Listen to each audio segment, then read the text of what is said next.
Sri Krishna, Sri Krishna, Sri Krishna, Sri Krishna.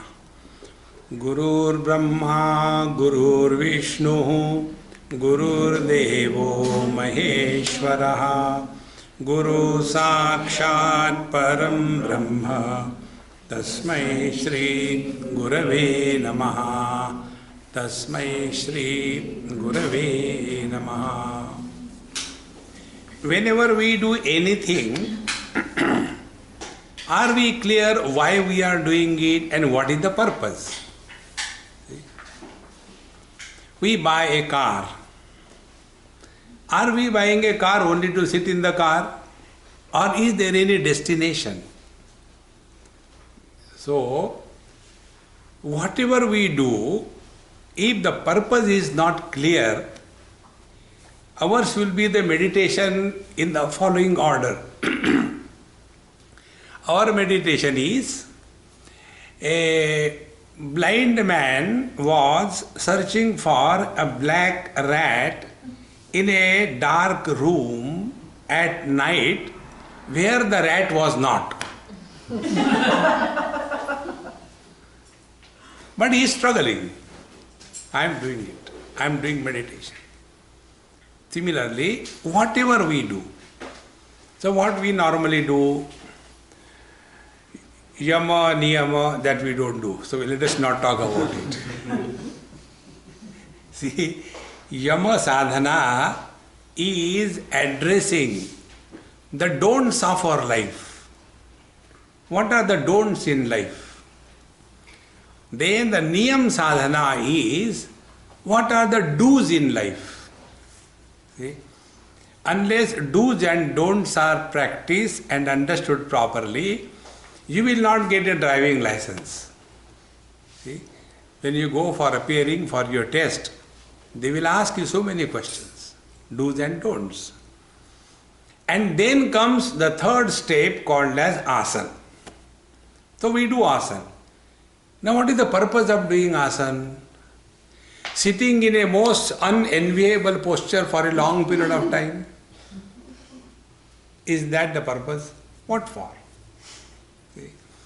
And if this is not understood and known clearly, then we will be sitting and then waiting till the meditation class is over. I will not tell you the name and the place. Once I was invited somewhere for International Yoga Conference. I don't know why they invite me, although I am not practicing yoga at all in my life. So I went there. And then they took us for a tour here and there. And one place we went, a big lot, maybe about 50, 60 of us, all delegates, half a dozen from India, rest were from other countries. And the person who was conducting us, he took us.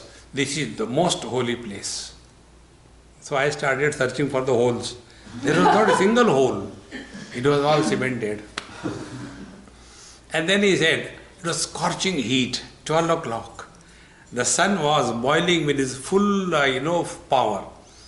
And we were told, now according to your position, yama, niyama, asana, pranayam, pratyahara, dharana, dhyan, samadhi, we will begin meditation. So he took out the bell from his pocket, the bell which we ring before God. Now when I ring the bell, start meditation. And when again I ring, stop. So he rang the bell, tang, tang, tang. And everybody said, and I was sitting on a parapet wall and watching everybody, because nobody was seeing me, I can see everybody. See? So I became like God. See? Nobody can see God, but God sees everybody. This is how I befooled myself. So I became God. And all people were sitting, terrible heat and all that, sitting. So I was, thinking what they must be thinking in their mind. So all of them must be thinking only one thing, when the next bell goes. What for we sit? What is the purpose? Is it a punishment? See? What is the purpose? So, there is a GPS. Now, when we are to use the GPS, we must know the correct address. Is it not? So we punch the correct address and the GPS finds out where we are, and when you enter, then it tells you calculating, and after it's calculated, then follow the directions. So when we sit for meditation, that is our present position. Now what is the destination? See? If we don't want to punch the destination, can the GPS map be created? No. So, GPS. See? G is Guru, P is practice, S is scriptures. So, tad vijnanartham gurumeva vigachet samitpanihi shrotriyam brahmanishtam. What for we are practicing asana or pranayam or dharana, dhyan, samadhi? What for? So there are two destinations on the spiritual path. First destination is freedom from body identification. Because this whole world comes into existence the moment we are identified with the body. See? And we all the time struggle. I am very disturbed. Therefore, elderly people, they don't ask questions. They complain. See? Swamiji, my son doesn't listen to me. Did you listen to your father? No. So that is genetically inherited. See, friends.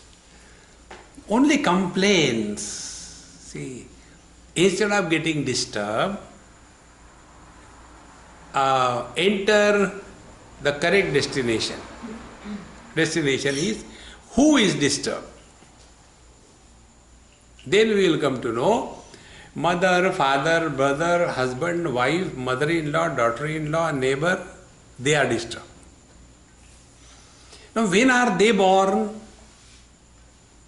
See, they are born after we are identified with the body.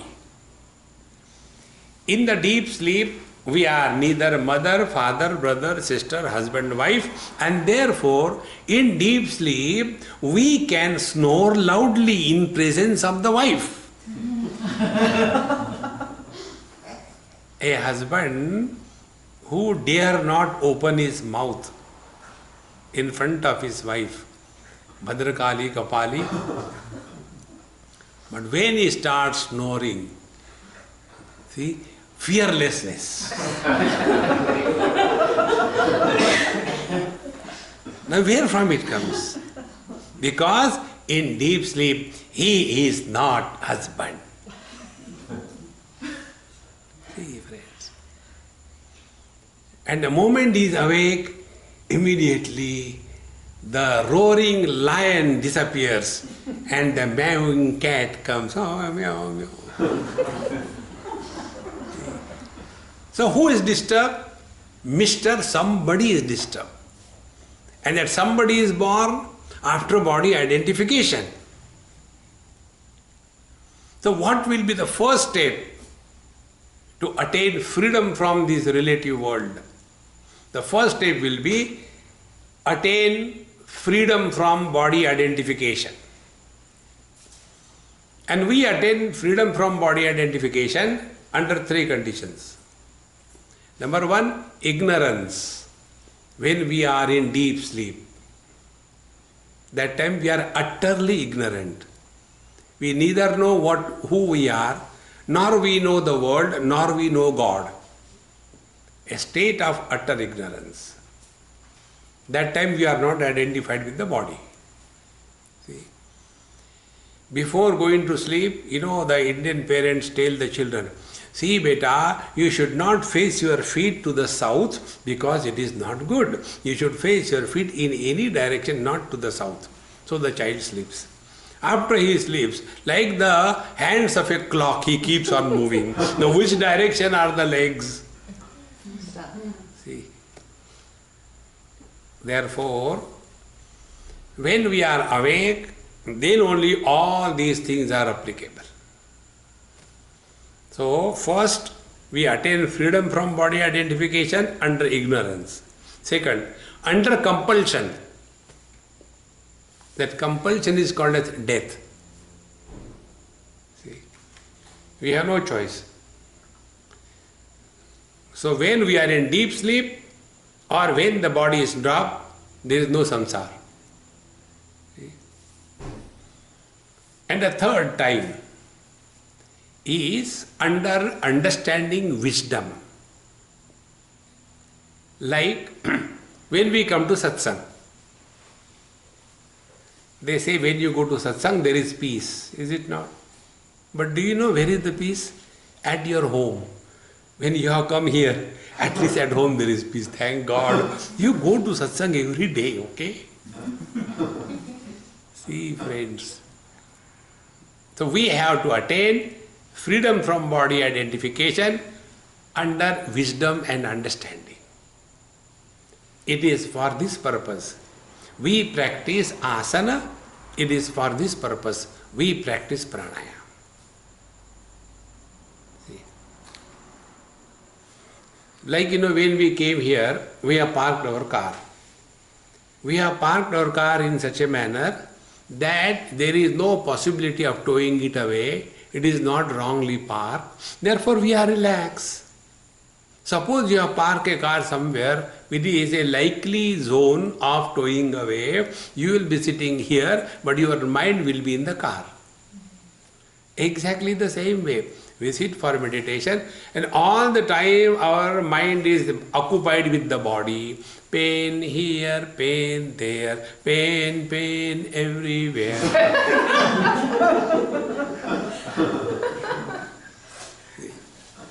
Such a painful person, what meditation can he do?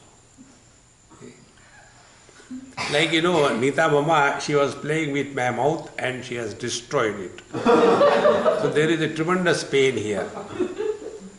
So, how are you talking then? Sentimental. See? A person with a root canal here, even the root canal, if you sit for meditation, what will be your mudra? Chin mudra? It is. Hey, what are you doing? This is sentimental meditation.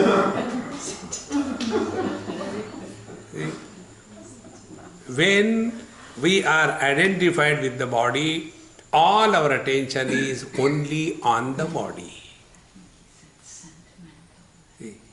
Therefore, we sit in a particular posture in such a manner that we are happy.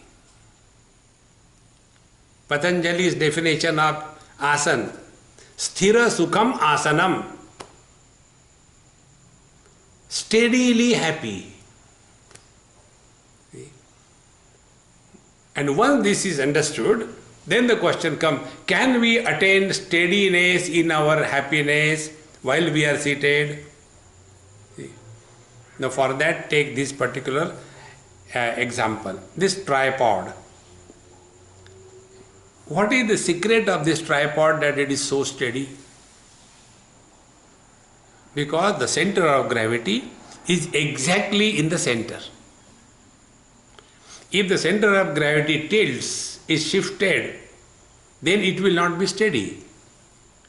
Exactly as most of you are sitting, where is the center of gravity?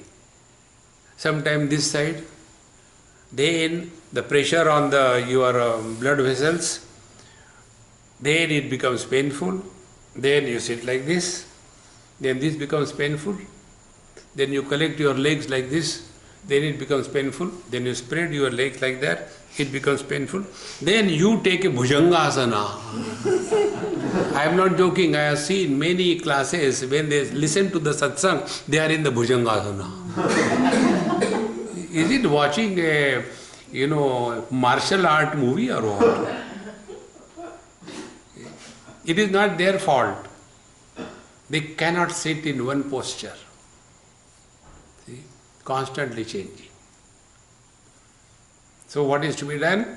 Sit in such a manner that we get out of the body identification. That is the purpose. So when you are sitting, see that the weight of your body lands on the two pin bones.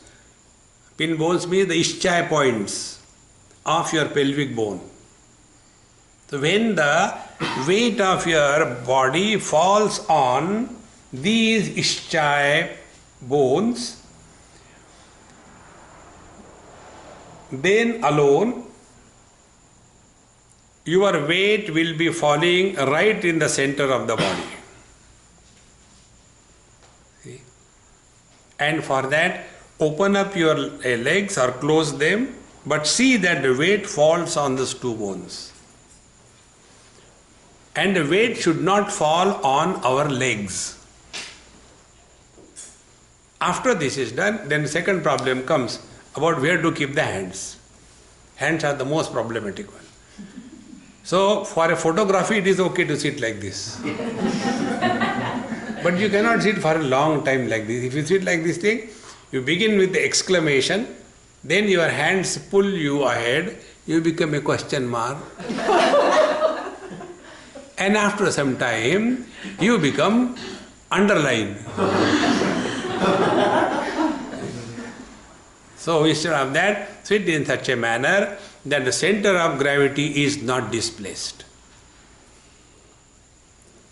And for that there are few mudras. One of the mudras is the lower three fingers interlocked, index to index, thumb to thumb, put it in your lap, not somebody else's lap. Every instruction is necessary. Bhagavan Krishna says, Sampreksha nasikagram swam dishascha lokayam. Sit properly and look at the tip of the nose. So the husband tells, honey, will you please come? What for? I had to sit for meditation. Then Bhagavan Krishna said, look at the tip of the nose. So please sit down, I'll look at your tip of your nose. Bhagavan knew that. Therefore he said, your own tip of nose. That is what I was telling, in your own lap, not somebody else's lap. Now your center of gravity is not displaced. So your asana has to have three qualities, then you can get out of the body without dropping the body. First, it is firm at the base. It is no more rocking. Many of us have got this rocking habit, When they are doing some, work, they will be chanting and rocking, Dharma kshetre kuru kshetre itayu mamaka pandava shaiva kipa kurvata sanjay vaja drushtva pandavanikam, like that. You put the chilies below, chutney is ready.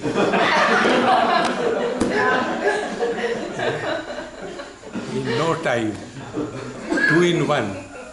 Multitasking. So the base has to be firm. Now second, vertically the body should be steady. See? You must have seen or experienced yourself many times when they sit for meditation, after a few seconds, then what is this? Jhatka meditation. That is not. Keep the body straight, weight is on the pin bones, hands are in your lap. So base firm, vertically steady. Third, body should be totally relaxed. Now be attentive. When we say body should be totally relaxed, in fact, body is not relaxed. It is the mind that is relaxed. See, like this machine I am hanging with a rubber band. Where is the tension? Tension is not on the machine. Tension is on the rubber band. In the same manner, mind is holding on to the body. And therefore, mind takes the shape of the body. Mind has two aspects. This morning when we are walking, I was talking to Vinit. Two aspects. Like the gold. Gold has no shape, no form. But ornament has name and form. In the same manner, mind has no shape, no form. There may be 10 golden ornaments, but in all of them, gold is a common factor. Golds are not many, gold is one metal. Exactly the same way, mind is one. There are not many minds. But when the gold is converted into a particular shape and a name is given, wedding ring. See? Immediately the gold is separated from its original oneness. See, in the same manner, our mind takes the shape of the body, and then the mind starts thinking in relation to the body. Because the mind is influenced by the shape which is taken by the mind. See? If you observe, rivers are flowing in one direction, the whole sheet of water is flowing in one direction. If there is a rock in between, you will see near that rock there is an ebbing of the waters. And there the water doesn't flow in the direction, the general direction, but it goes little bit opposite direction. Exactly the same way. Our mind is one. It is not many. But this mind, when it is identified with a particular body, take the form and the name of that body, and thereafter it starts thinking in relation to that particular body alone.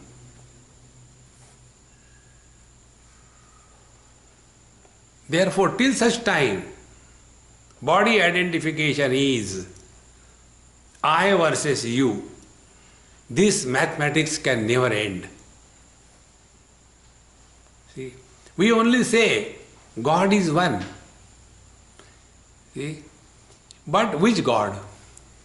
See? There was a couple, I met them after about 10-15 years. So that is the time when they engage in fighting, So they said, Swamiji, we want your advice. I said, what advice? We are constantly fighting with each other. Tell us how to stop this fighting.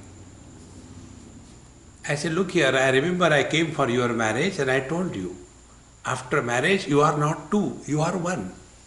How can one fight? Two are required to fight. Then how can you fight? Swamiji, you have created the problem. So what problem I have created? You told you are one. Yes. Now we are fighting last 15 years. Which one?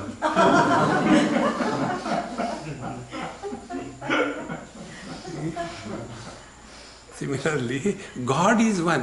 Which one? Your God, my God. Similarly, mind is one. Minds are not many. And manyness comes when identification with the body takes place. And this body identification is by default. You cannot avoid it. Like if you stand before the mirror, you cannot avoid seeing your reflection. See, then what can be done? You must have seen sometime a sparrow, a bird, comes and sits in front of the mirror and sees its own reflection and thinks there is somebody there and starts pecking. And that reflection also pecks. So he becomes angry. He goes behind the mirror. Who is there, Oh, nobody is there. Again start pecking. And finally he bleeds and dies. Why? Because reflection is taken as real. We all suffer from the same disease. We mistake the reflection to be real. But when we look into the mirror, how do we deal with the mirror? See, when I look at an object I look at the object. But when I look at the mirror, I don't look at the mirror. I look in the mirror. And when I look in the mirror, I don't look at the reflection. I look at me. So when I take the toothpaste and toothbrush and do E, I don't apply there. I apply to myself. In the same manner, spiritual life is, let there be relative objectivity, but recognize that you are alone reflected in this whole world. And that mirror, the reflection and the reflected, you alone are. Then alone the mind will stop bothering us. See, never try to control the mind. I guarantee you, mind cannot be controlled. Don't struggle. I want to control the mind. Yoga chitta vritti nirodha. Yoga chitta vritti nirodha. Keep on biting your teeth. Nothing is going to happen. Two things. Discipline the mind and educate the mind. Disciplined and educated mind is a controlled mind. Don't force. See? And don't make spiritual practice as a military drill. One sergeant was teaching the new recruits, all of them standing, and one of the recruits was like me.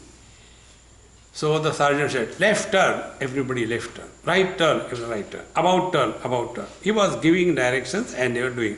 And that special recruit, he was standing only chewing gum. And then the sergeant became very angry. Why don't you move when I give orders? He said, sir, you are confused. You tell, what is the last turn? I'll turn that time. Sometimes you say left turn, sometimes you say right turn, sometimes you say about turn. Which is the last turn?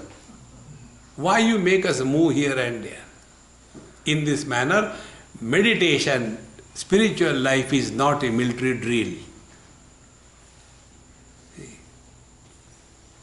Spiritual life is working on the mind, not working by the mind. And when we are working on the mind, then the quality of our life will be different. See? Presently, the quality of our mind is, by default, we have something, some comment, some observation to offer to everything and everybody. See? Give it, try this thing. Move in this world, but do not practice that witnesshood. I am the witness. Don't be a witness. Then be indifferent. Not even witness. See? When you are indifferent, you even do not recognize the presence of others. See, friends. And otherness comes only when we are identified with the body. In the deep sleep, there is no sense of otherness, number one. In deep sleep, there is no sense of being somebody. 3. In deep sleep, therefore there is no desire. 4th, in deep sleep, there is no sense of incompleteness. 5. Therefore, in deep sleep, all bliss. And therefore, people want to sleep even in the satsang. See? They will come and slowly knock off. And such people, when the satsang is over, they will be the first to come. Swamiji, you were awesome. Why? Because you put me to sleep. That's the reason. See, friends. Therefore, asana is practiced to get freedom from body identification. If that is happening, then we are going the right direction according to Patanjali. A question is, whom can I go and ask whether I am disidentifying from the body or not? To whom to go and ask? See? Nobody will reply your question. You have to find out the answer. And that effort to find out the answer is called as meditation. See? When we are identified with the body, we all carry the burden of possessions. This is my house, this is my car, this is my wife, this is my children. See? And the mule carrying the burden of possession is called as ego. See? One elderly gentleman asked me this question. Swamiji, last 3-4 months I am very much afraid, I don't know what happened. Is it because of old age or what? I said, what is the problem? He said, I am having fear about death. I said, I promise you, I guarantee you will die. You have got fear whether you will die or not. I guarantee you will definitely die. No, not that way. Then what way? When I die, what will happen to my wife, my children, my property, my business? What will happen to them? I say, you go and ask them. They will reply, Papa, we are waiting, go. We only think, after I die, what will happen? Nobody wants us in this world. If you observe this, when somebody dies, the living one, see what are their dialogues? Now what will happen to me? You have gone, now who will look after the children? That means you have gone, that is not the issue. Issue is what will happen to me. See, friends. Therefore, when I is not there, my has no existence. So how do we know whether we are disidentifying from the body? One simple observation. Worldly things, possessions will no more be a burden on our mind. If you go to your own houses and see how many things we collect. See? I remember one South Indian house. This happened somewhere in USA only. I was staying in their house. Morning we were going for our meditation class. And many people don't take bath in the morning because at night they take bath, so night should be fresh. Day can be dumb, it's okay. So they will just get up and start. So I said, are you ready? He said, yes, I am ready. I knew he has not taken bath. I said, my God, how these people can go out of the house without taking bath? Then he shouted at his wife, where is that vibhuti? Normally it was kept near the door, so while going you just put something, so people know you have taken bath. To whom are you cheating? And that day it so happened that particular pot containing vibhuti, it was not there. He was shouting. I said, look here, don't shout early in the morning. See, this Nataraj, beautiful you have kept here, you come. I took any point on that Nataraj, did like this. I said, see, there is vibhuti, put it. So many things we collect in life. We don't look at it second time. This habit of collecting things is directly proportionate to the intensity of body identification. See, friends. One of the most important spiritual practices is empty yourself. Those who have the habit of collecting gross things in the house or in the world, they also collect memories in their mind. See? One of the most torturous experience that I go through, Amma, is when I go to somebody's house, they say, Swamiji, you did not come for our daughter's marriage, never mind. We have an album for you. Oh God. Like there is Al-Qaeda, album. And then the huge Mahabharata they will open. And I say, okay, I will see the album. You prepare whatever you want me to eat. No, no, no, I'll explain you. No, in that album, what is there to explain? See? Is it Pythagoras or what? That you explain? Then I said, no, no, no, no, I'll explain. Then I had no choice. I am a choiceless existence. So then I start playing. Oh, who is this lady? Looks like a dumb Swamiji, that is me. Oh, is she? See? How many things we collect in the outer world and how many memories we collect in our inner world. Empty yourself. See, friends, it is for this purpose asana is done to attain freedom from body identification. Then we work through the body. We no more work as the body. Presently we are living as the body, for the body, on everybody. They work through the body. See, friends. Thus the worldly things, possessions, will no more be an issue in our life. See, friends.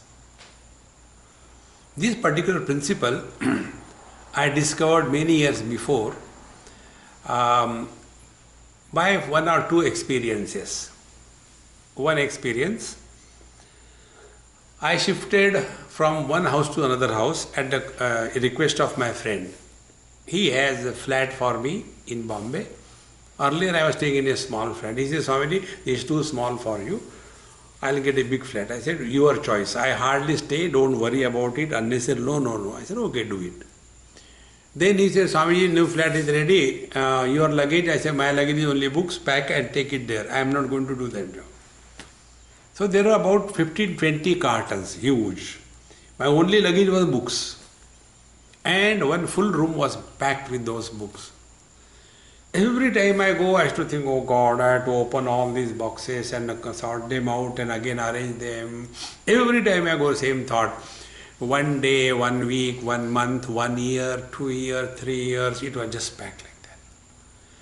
I said, oh God, when is it going to happen? One day I wrote an email to my friend, a librarian. I said, this is my address and you go and collect all the books which are there already packed and donation to your library. Okay? And he was so happy. Very rare and very good books. Must be more than few thousand, you know.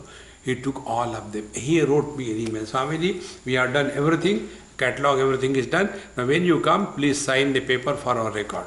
I tell you, when I received that email, I was so happy. Where was the burden? Burden was in that house. No, burden was on my mind. See, friends. Empty, empty, empty. Empty thyself, I shall feel thee. See, friends. And that emptiness can happen only with a simple equation proportionate to the body identification. See. And in this manner, when we sit for meditation, after you sit, now you relax the whole body. The third part of the body is posture. Firm, steady, now totally relax. So when we are relaxing the body, we will say relax, relax, relax. And you will do also. But body will not be relaxed. It is the mind that will be relaxed. See. Therefore, as you are sitting, sit quiet. Weight is placed on the center of gravity. Your hands are in your lap. You are cheerful and happy. Nobody has brought you under compulsion and punishment.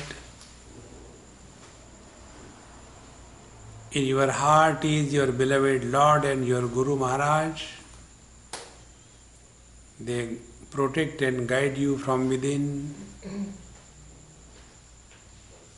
Now the third important step is, at this moment, we are Mr. Nobody.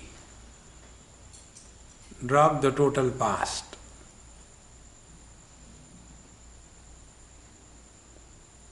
Our age at this moment is one moment. We don't plan what we will do after meditation. Therefore, future is blocked. Now you are in the utter present. Now in this present, we relax the body. Start from the top, we go to the toes. Don't worry how to relax, it will happen. Relax your head, forehead, eyebrows, nose, lips, chin. Relax, relax, relax. Relax the face, ears, the throat, sides and the neck. Hang down the shoulders, they are lifted up for no reason. Relax the shoulders, upper arms, elbows, lower arms, wrist, palms, fingers. Relax the chest, the abdomen, go downwards, sides, up to the hip joints, back starting from the neck, go downwards along the spine, the whole back, relax, relax, relax. The weight of your body has increased on the pin bones. You may feel even pulsation. Relax the hips, thighs, knees, calf muscles, ankles, heels and toes. As if you get out of the body. There are so many bodies sitting here. One we claim to be us and ours. There is no logic, there is no reason. Take the front view of the body. Don't forget you are outside. Go to the right side. Take the right view of the body, head, right ear, etc. Go downwards. Relax if there are patches of tension. Go to the back side of the body. Take the back view from top to the bottom. And relax if you come across some patches of tensions. So also on the left side. Now you come to the front. Now the shape, size and the contour line of the body has almost disappeared.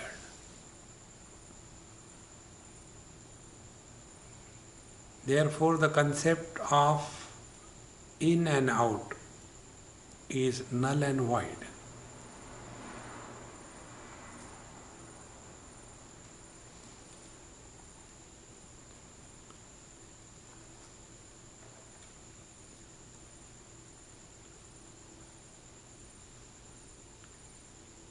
The body has almost disappeared from the mind.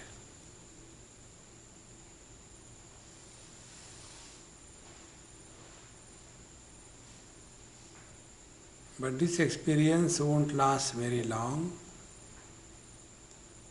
So now start playing meditation. What it is like being other than the body?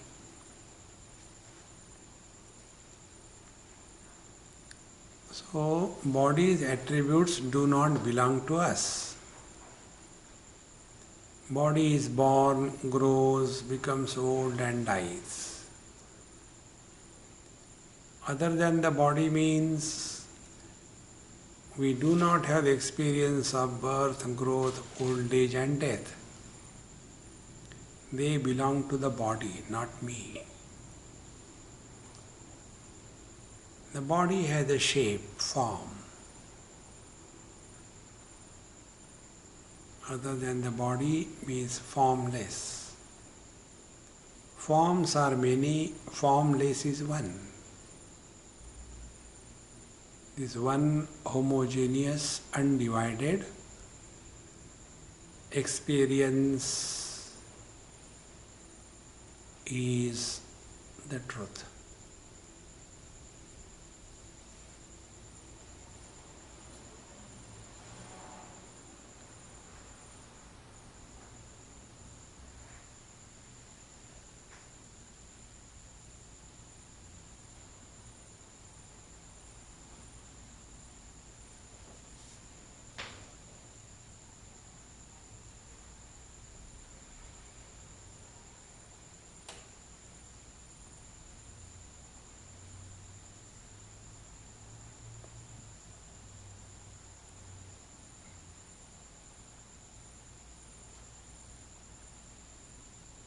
There is no place for struggle. This experience Patanjali defines Prayatna Shaithilya Ananta Samapattibhyam. When we are one with the infinite, efforts are not required.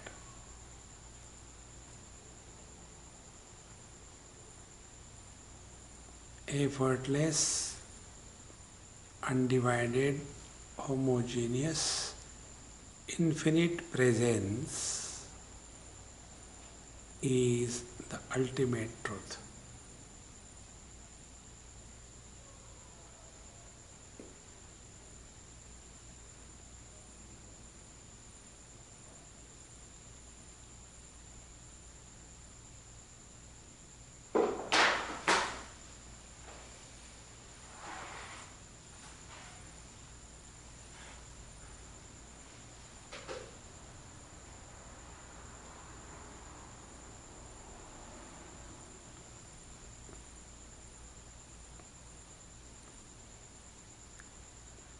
We are aware of everything, but being indifferent, nothing disturbs us. Like the space remains undisturbed by its contents. Whether there is fire or rains, space remains untouched.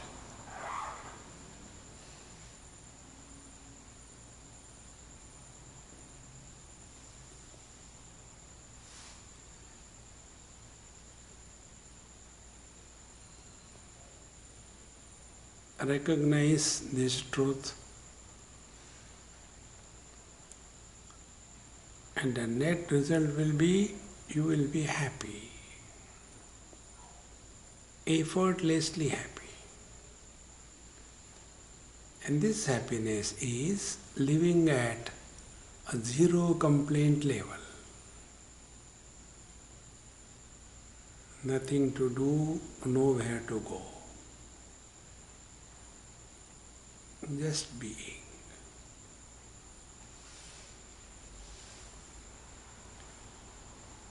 If you observe, your breathing is extremely slow and shallow because the mind is not functional, the body is not tense, so oxygen requirement is minimum. Now you breathe little deeper few times. As you breathe, you come back to body identification. the shape, size of the body is crystallized. Move your toes and fingers. Now body identification is confirmed. And the concept that I am inside the body and the world is outside the body has become real. And from here our samsara begins. Mother, father, brother, sister, husband, wife. And it goes on and on and on.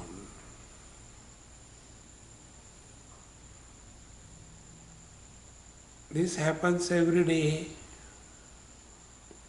when we wake up from the sleep. But when this happens while we are awake, then we are living in meditation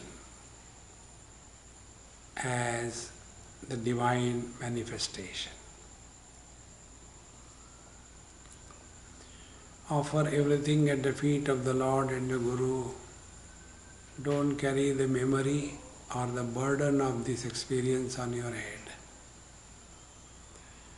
Om Purnamadaha Purnamidam Purnat Purnamudachyate Purnasya Purnamadaya Purnameva Vashishyate. Om Shanti Shanti Shanti. Hari Om. Shri Gurubhyo Namaha. Hari Om.